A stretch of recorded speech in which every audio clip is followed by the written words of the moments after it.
Hello students, I am Suraj Singh from E4 exam classes. तो बच्चे, आपका स्वागत है आईआईटी की क्लास में। आज का दिन है 12th क्लास के लिए। तो मैंने जैसे बताया था आप लोगों को कि ट्यूसडे और थर्सडे को भी क्लासेस होंगी। तो अब क्या होगा, क्लास की ड्यूरेशन थोड़ी कम हो जाएगी, 25 से 30 मिनट की क्लास होगी, जिसमें मैं मैक्सिमम कोशिश करूंगा आप लोगों को कराने की। तो चलिए हम स्टार्ट करते हैं। अगर आपको वीडियो अच्छी लगती है तो ज़्यादा से ज़्यादा शेयर करें। हमें आईआईटी 2020 क्रैक करना है किसी भी हालत में। तो मैं आपको उस तरीके से बेसिक और थोड़े क्वेश्चंस कराते जाऊंगा जिसके थ्रू आप आईआईटी 100% क्लियर कर लेंगे। जब हम टॉपिक खत्म कर लेंगे उसके बाद क्वेश्चंस देखेंगे, और क्वेश्चंस करने के बाद जब आपके बेसिक बनेंगे तब आपको लगेगा कि हम सही डायरेक्शन पे और सही चैनल पे हैं। ठीक है, तो स्टार्ट करते हैं। आज हमने पढ़ लिया था, क्या पढ़ा था लास्ट क्लास में, थोड़ा सा देख लेते हैं। हमने पढ़ लिया था एडिशन, सब्ट्रैक्शन, मल्टीप्लिकेशन। ठीक है, बेसिक चीजें, ट्रांसपोज, कॉन्जुगेट, हार्मिशन, स्क्यू हार्मिशन। जो मेन इंपॉर्टेंट था इसके अंदर मैंने आपको बोला था वो था आइडेम्पोटेंट मैट्रिक्स। आइडेम्पोटेंट मैट्रिक्स क्या थी? आइडेम्पोटेंट मैट्रिक्स होती है ए स्क्वायर इक्वल्स टू ए। ठीक है, अगर ए स्क्वायर इक्वल्स टू ए लिख दूं मैं तो ये कौन सी मैट्रिक्स हो जाएगी हमारी? Idempotent matrix. इसके बाद इसी चीज को हम आगे देखेंगे डिटरमिनेंट के अंदर कुछ अलग तरीके से। इसके बाद इनवॉलेंट्री मैट्रिक्स था। इनवॉलेंट्री मैट्रिक्स क्या था? ए स्क्वायर इक्वल्स टू आई। इसके बाद हमने क्या देखा था? इसके बाद हमने देखा था in idempotent A square equals to I, और इसके बाद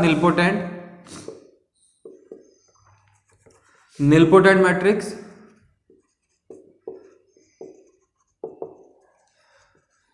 तो निलपोटेंट मैट्रिक्स क्या थी हमारे पास? निलपोटेंट मैट्रिक्स थी ए स्क्वायर इक्वल्स टू 0। आप देख सकते हो ए स्क्वायर इक्वल्स टू 0, इसकी पावर अगर कुछ भी है तो ए स्क्वायर करके आप उसे 0 कर सकते हैं। जैसा कि मैं बोलता हूं कि ए की पावर 17 क्या होगी? क्या ये निलपोटेंट होगी? तो आप बोलोगे यस, ए की पावर 17 निलपोटेंट मैट्रिक्स है। ठीक है, तो इसको हम डिटरमिनेंट के अंदर भी देखेंगे, तो वो हम देखेंगे जब डिटरमिनेंट करेंगे। इसका हमने पढ़ा था orthogonal matrix. Orthogonal matrix, orthogonal matrix क्या होता है? ए स्क्वायर नहीं होता, ए इंटू ए का ट्रांसपोज, ए ट्रांसपोज इंटू ए, या ए इनवर्स, या इसे लिख सकते हैं हम ऐसे इक्वल टू आई, और हम लिख सकते हैं A inverse into A, A inverse equals to A का ट्रांसपोज। तो आज हमें यही पढ़ना है। ये भी मैट्रिक्स क्या कहलाती है? हमारी ऑर्थोगोनल मैट्रिक्स कहलाती है। तो ये 4 मैट्रिक्स है जो मोस्ट इंपॉर्टेंट है, आपको मैट्रिक्स के अंदर इन्हें याद ही रखना है क्योंकि इसी पे क्वेश्चन आते हैं मैक्सिमम। और tracing of matrix, trace of matrix क्या था? Addition of diagonals. ठीक है, तो ये आप याद रखें। तो फिर आगे देखते हैं। एडजॉइंट ऑफ मैट्रिक्स क्या होता है? मैं अभी पूरा प्रूव नहीं कर रहा, आपको सॉल्व नहीं कर रहा, आपको इतना आता ही होगा, मुझे लग रहा है कि इतना आता ही होगा। फिर अगर मैं पूरा कराने लगा एडजॉइंट कैसे निकालते हैं, कोफैक्टर्स कैसे निकालते हैं, तो बहुत ज़्यादा टाइम लगेगा, तो मैं वो चीज़ नहीं करा रहा। तो मैं ये करा रहा हूँ adjoint of A. Adjoint of A जो होगा वो क्या होता है हमारे पास? सी फैक्टर का, जो सी यहाँ पे क्या है? कोफैक्टर्स है। ठीक है, कोफैक्टर मैट्रिक्स है, और कोफैक्टर मैट्रिक्स का ट्रांसपोज। ठीक है, या तो आप ये कह लो, या तो आप ये कह सकते हो adjoint of A matrix equals to cofactor. ठीक है, आपको ये 2 फॉर्मूले आपको याद रखने हैं। इसी चीज को हम डिटरमिनेंट के अंदर देखेंगे। इसमें बहुत सारे फॉर्मूले बनते हैं जो हम डिटरमिनेंट के अंदर देखेंगे, अभी नहीं देखते इसको। तो adjoint of A equal to, इसके हम देखते हैं इनवर्स। अब ए इनवर्स कैसे निकालते हैं? हम ए इनवर्स का फॉर्मूला होता है एडजॉइंट ऑफ ए अपॉन में डिटरमिनेंट ऑफ ए। यहां थोड़ा जरूरत पड़ेगा डिटरमिनेंट ऑफ ए, और determinant of A does not equals to 0 होना चाहिए। तो ये बस बेसिक फॉर्मूले हैं जो अभी हम कर रहे हैं, जो 12th क्लास के अंदर आते हैं और एनडीए में भी आते हैं। जब इस पे आज हम इस पे मैक्सिमम क्वेश्चंस करेंगे। अब हम पढ़ते हैं सिस्टम ऑफ लीनियर इक्वेशन। ठीक है, ज्यादा टाइम नहीं लेंगे आज। System of linear equation. अब सिस्टम ऑफ लीनियर इक्वेशन मतलब होता क्या है? जैसे कि a1x plus b1y plus c1z equals to d1, a2x plus b2y plus c2z equals to d2, और a3x plus b3y plus c3z equals to d3। अगर यहाँ पे d1, d2 एंड d3 ये तीनों इक्वल टू 0 नहीं है, अगर तीनों इक्वल टू 0 नहीं है, मतलब d1, d2 एंड D3, इन तीनों में से ये तीनों अगर इक्वल टू 0 नहीं है तो ये होता है हमारे पास नॉन होमोजीनियस इक्वेशन। कौन सी इक्वेशन होती है? Non homogeneous equation. और अगर ये तीनों इक्वल हैं, अगर ये तीनों ही इक्वल टू 0 है तो ये होती है होमोजीनियस इक्वेशन, जो आपको याद रखनी है। ठीक है, मैक्सिमम इसी पे क्वेश्चन पूछा जाता है। तो अगर मैं होमोजीनियस इक्वेशन की बात करूं, अगर होमोजीनियस इक्वेशन की बात करें और इसमें अगर determinant of A equal to 0 आता है, अगर हम बात करते हैं इसमें, सबसे पहले थोड़ा इसको और देखते हैं। अगर मैं बात करता हूं ये आया कैसे, अगर यहाँ पे कोई x मैट्रिक्स है जो अननोन मैट्रिक्स है, जिसको मैं x y z लिखता हूँ, और यहाँ पे कोई एक a मैट्रिक्स है, अगर मैं इन दोनों को मल्टीप्लाई करता हूँ तो वो किसके इक्वल आ जाता है? इस D मैट्रिक्स के। तो मैं यहाँ लिख देता हूँ D matrix, ax equals to D। अगर मुझे सिर्फ x निकालना है, मुझे सिर्फ x निकालना है, तो मैं क्या करूँगा? बोथ साइड a इनवर्स से मल्टीप्लाई कर दूंगा। मैं बोथ साइड क्या कर दूंगा? a इनवर्स से मल्टीप्लाई कर दूंगा। जब मैं a इनवर्स से मल्टीप्लाई करूंगा तो ये बन जाएगा i और ये आ जाएगा a इनवर्स d। तो x equals to a inverse d। ठीक है, ये बन जाएगा हमारे पास।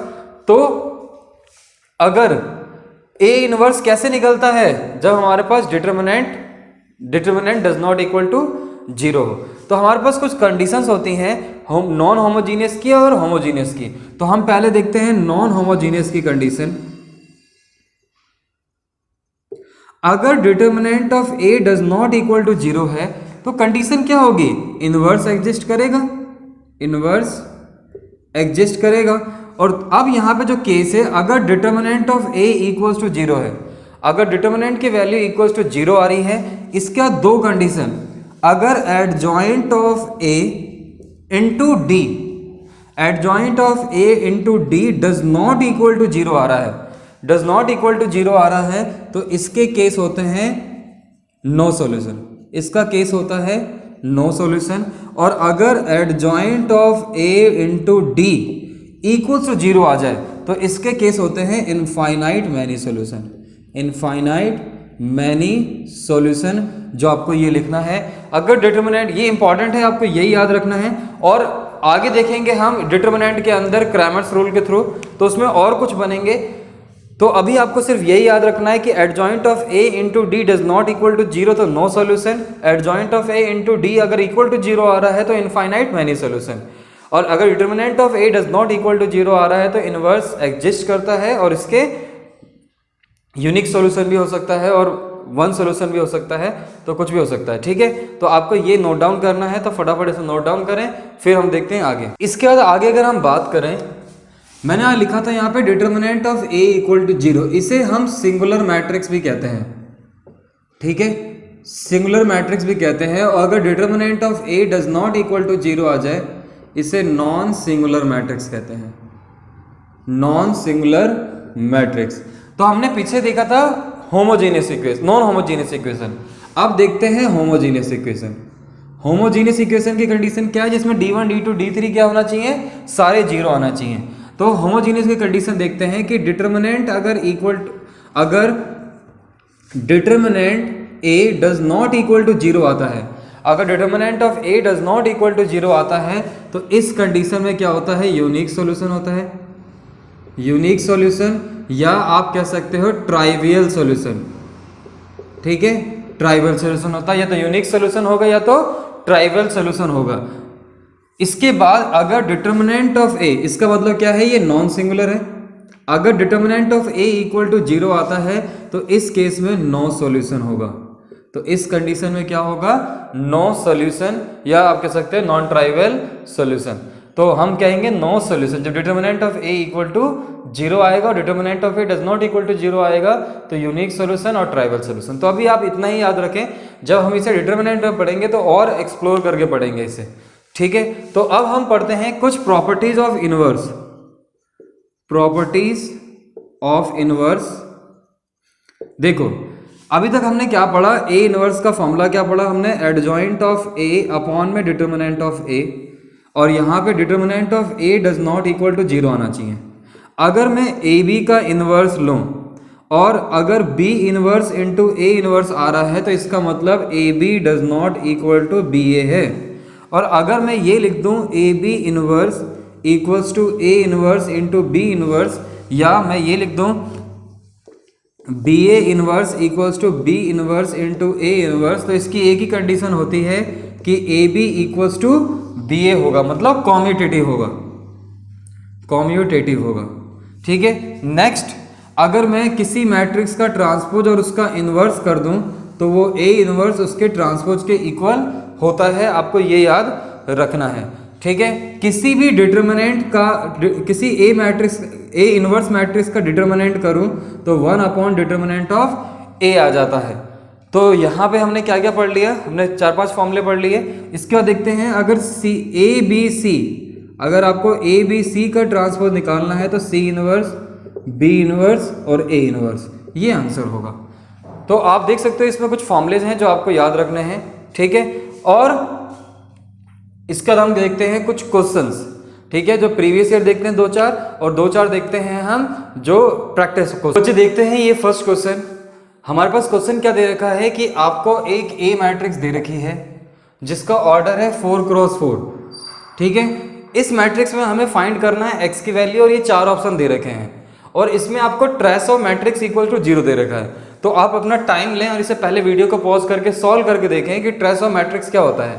तो हिंट देता हूं मैं, ट्रेस ऑफ मैट्रिक्स होता है एडिशन ऑफ डायगोनल्स। तो अगर मैं डायगोनल को ऐड कर दूं तो x minus 1, x square minus 2, x minus 3 plus x square minus 6 equals to 0। ये क्या है? Sum of its diagonals. अगर मैं इसे ऐड करता हूं तो क्या आएगा? 2x स्क्वायर प्लस 2x और माइनस 10 और माइनस 12 इक्वल टू 0। अगर मैं कॉमन ले लेता हूं तो ये आ जाएगा x square plus x minus 12 equal to 0। तो 4 और 3 आ रहा है आंसर, सॉरी ये 6 आ जाएगा। तो यहाँ पे प्लस का 3 माइनस का 2, तो मतलब माइनस का 3 और 2, ये आंसर है इसका। ठीक है, कितना आसान क्वेश्चन है।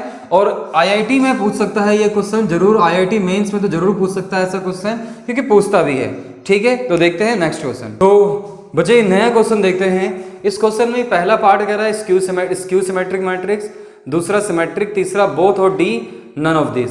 तो ये क्वेश्चन क्या कह रहा है? The element of I J, I for row और J for column of A square matrix is given by, इसने क्या बोला है? A I J equal to I plus J I minus J then matrix A. तो matrix ए क्या होगा? देखो कितना आसान क्वेश्चन है। हमारे पास एक एलिमेंट दे रखा है A I J, I plus जे और आई माइनस जे। हमें चेक करना है कि ये स्क्यू है, सिमेट्रिक और बोथ है। तो हम चेक कैसे करते हैं स्क्यू सिमेट्रिक मैट्रिक्स? किसी भी मैट्रिक्स का अगर मैं ट्रांसपोज कर दूं, किसी भी मैट्रिक्स को अगर मैं ट्रांसपोज कर दूं और अगर वो माइनस जे आई आ जाए तो वो क्या होता है? स्क्यू होता है। और अगर माइनस ना आए तो क्या होता है? सिमेट्रिक मैट्रिक्स होता है। तो यहां भी करके देखते हैं हम। पहले इसको सॉल्व करते हैं। तो इसको अगर मैं सॉल्व करूं तो क्या करना पड़ेगा? पहले मैं इसका ट्रांसपोज लेता हूं। अगर मैं इसका ट्रांसपोज लूं तो ट्रांसपोज लेने पे ये हो जाएगा जे प्लस आई, और ये क्या हो जाएगा? जे माइनस आई। आपको कई बच्चों को देखते ही पता चल गया होगा स्क्यू होगा ये। ठीक है, अब माइनस कॉमन लें तो ये तो आई प्लस जे ही रहेगा और ये आई माइनस जे रहेगा। तो ये माइनस आ गया, तो ये क्या है? हमारा स्क्यू है। तो देख सकते हैं कितना आसान क्वेश्चन है। अब देखते हैं नेक्स्ट क्वेश्चन। तो ये अब नेक्स्ट क्वेश्चन देखते हैं। हमारे पास क्वेश्चन क्या दे रखा है? Element of matrix A of order क्या दे रखा है उसका? 10 क्रॉस 10। ए आई जे उसका एलिमेंट डिफाइन कर रखा है ओमेगा आई प्लस जे। ओमेगा जो है वो यहाँ पे क्यूब रूट्स ऑफ यूनिटी है। तो आपको ट्रेसिंग ऑफ मैट्रिक्स निकालना है। तो आप वीडियो को पॉज करें और 1 मिनट करके देखें। अब जिन बच्चों को क्यूब रूट्स ऑफ यूनिटी नहीं पता, मैं बताता हूं कुछ। जो क्यूब रूट्स ऑफ यूनिटी होता है, आपको ये पता होना चाहिए कि 1 plus omega square equal to 0 होता है। ठीक है, अगर आपको ओमेगा की वैल्यू निकाल, ओमेगा क्यूब की वैल्यू होती है 1। ठीक है, ये भी याद रखना है आपको। जैसे मैं बोल दूं ओमेगा की पावर 17 की वैल्यू निकालनी है, तो आपको क्या करना पड़ेगा? 17 को 3 से डिवाइड करो और जो भी रिमाइंडर है वो लिखो। मैं 17 को 3 से डिवाइड करता हूं तो रिमाइंडर क्या आएगा? 2 आएगा। तो यही आंसर है। ठीक है, तो आपको ये याद रखना है। तो अगर मैं इसमें पुट करता हूं ए आई जे, मतलब 10 क्रॉस 10, तो ट्रेस ऑफ मैट्रिक्स क्या होगा? इसका समीशन, मतलब किसका समीशन? डायगोनल का समीशन। तो हमारे पास क्या क्या आएगा, A11, A11, A22, A33, कहाँ तक जाएगा, A10 तक। तो हम करेंगे क्या यहाँ पे, जब पहला आएगा तो 1 + 1 2 आ जाएगा, 2 + 2 4 हो जाएगा, फिर 3 + 3 6 डैश द डैश प्लस 20 + 10 + 10 20 तक जाएगा। अब देख सकते हैं इसमें से कॉमन क्या आएगा। अगर मैं इसमें से देखूं तो इसमें से क्या कॉमन आ रहा है, W² कॉमन ले लो, मतलब ω², तो 1 प्लस में ω² प्लस ω⁴ यही आएगा। अगर मैं यहां से कॉमन लूं तो क्या आएगा, 1 प्लस में ω² प्लस ω⁴। अब ω⁴ को क्या लिख सकता हूं मैं, ओमेगा लिख सकता हूं, समझ आया। ω⁴ को ω⁴ को 4 को 3 से डिवाइड करोगे तो क्या आ जाएगा, ओमेगा। और अब ये क्या हो गया, 0 हो गया। इसी तरीके से आगे ω⁴ से लेकर 12 तक जाए अगर हम, और ω⁴ कॉमन ले तो यहाँ 1, फिर ω², ω⁴, तो ये भी क्या हो जाएगा, 0 हो जाएगा। फिर 13 से लेकर, नहीं 14 से लेकर, 14 ही होगा, हाँ 14 से लेकर अगर मैं 16 तक जाऊं तो वो भी 0, फिर 70 से लेकर 20 तक, तो इसका आंसर क्या आने वाला है, 0। तो दिस इज द आंसर। ठीक है, तो कितना आसान क्वेश्चन था। अब देखते हैं नेक्स्ट क्वेश्चन। अब देखो ये नेक्स्ट क्वेश्चन है, इसमें बोला है कि ए मैट्रिक्स है और प्रूव करना है ए इज ए निलपोटेंट मैट्रिक्स। अब प्रूव करना है कि ए इज निलपोटेंट, तो निलपोटेंट मैट्रिक्स का मतलब क्या होता है, कि निलपोटेंट मैट्रिक्स का मतलब है कि A² = 0। तो अगर मैं इसका स्क्वायर करूं और अगर ये 0 के इक्वल आ जाता है तो ये निलपोटेंट मैट्रिक्स होगा। तो इसका स्क्वायर करते हैं, स्क्वायर कैसे करते हैं, इसको इसी से मल्टीप्लाई। तो हमें करना क्या है, पूरा मल्टीप्लाई करके नहीं देखना है हमें, सिर्फ हमें एक रो और एक कॉलम को मल्टीप्लाई करना है। तो करते हैं 1 1, फिर ये 2 और फिर ये -3, तो ये तो 0 आ रहा है। अब कोई और से करके देख लो, किसी और, अब क्या करते हैं, एक तो ये 0 आ रहा है तो ठीक है, इसी को एक बार इससे भी करके देख लेते हैं। तो ये आ जाएगा 3 और ये आ जाएगा 6 और ये आ जाएगा -9, मतलब 0 0 आ रहा है, तो यस इट इज इनइम्पोर्टेंट मैट्रिक्स। ठीक है, समझ आ रहा है आपको। और कितने इंडेक्स पे आंसर आ गया, इसका आंसर, इसे क्वेश्चन था कि कितने इंडेक्स, इंडेक्स मतलब होता है पावर। तो आप देख पा रहे हो कि जब इंडेक्स 2 था तभी हमारे पास क्या आ गया, ये निलपोटेंट मैट्रिक्स आ गया। तो ये इसका आंसर। तो ये नेक्स्ट क्वेश्चन देखते हैं। अब A is an orthogonal matrix then A−1 = 2। तो आपको 4 ऑप्शन है यहाँ पे, आपको फटाफट कमेंट करके बताना है। A का transpose A, C determinant of A और D option none of this. तो हमने एक फॉर्मूला पढ़ा था जो आपने देखा होगा पहले, A is an orthogonal matrix then A−1 = 2। क्या था इसका ऑप्शन, A का ट्रांसपोज इसका आंसर है। ठीक है, तो अब हम देखते हैं कुछ प्रीवियस ईयर को। देखो अभी ये वाला क्वेश्चन करते हैं, ये लास्ट क्वेश्चन है और ये आया हुआ है आपका क्वेश्चन 2016 में, जेईई मेंस 2016 में। तो देखो ये लास्ट क्वेश्चन है। कल हम जब नेक्स्ट क्लास में थोड़े इससे अच्छे लेवल के क्वेश्चन करेंगे और डिटर्मिनेंट को फटाफट खत्म करेंगे। तो अब हम देखते हैं इसको, हमारे पास क्या निकालना है, 3A² + 12A। तो देखो हम पहले क्या निकालेंगे, A² कैसे निकलेगा, इसको इसी से मल्टीप्लाई कर देंगे। तो करते हैं इसको इसी से मल्टीप्लाई। तो देखो फटाफट हो जाएगा, ये आ जाएगा 4, ये आ जाएगा 12, ये आ जाएगा -6, ये आ जाएगा -3, इसके बाद ये आ जाएगा -8, ये आ जाएगा -4, ये आ जाएगा 12 और ये आ जाएगा +1। तो ये मल्टीप्लाई करने के बाद आ गया 16 -9 -12 और ये लास्ट में क्या आ रहा था 1, तो ये आ जाएगा 13। अब 3A² निकाल देते हैं फटाफट, मल्टीप्लाई करें तो 48 -27 -36 और 39, ये आ गया। अब इसमें करना है +12 है, तो 12 से मल्टीप्लाई कर दो ये, तो ये आ जाएगा आपके पास 16, नहीं सॉरी 12 से मल्टीप्लाई करेंगे तो 24 -36 -48 और 12, जब इनको ऐड करेंगे हम तो ये आ जाएगा 48 और 12 62 होता है, नहीं 72।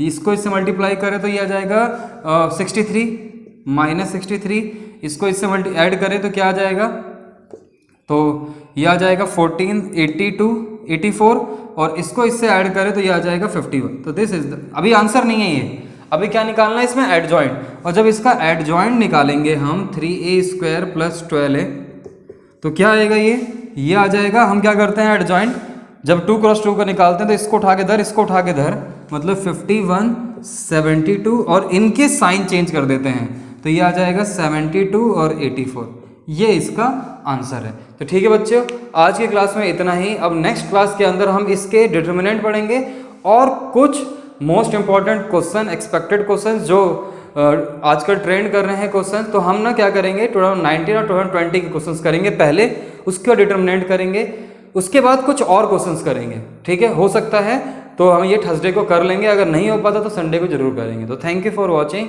Maximum share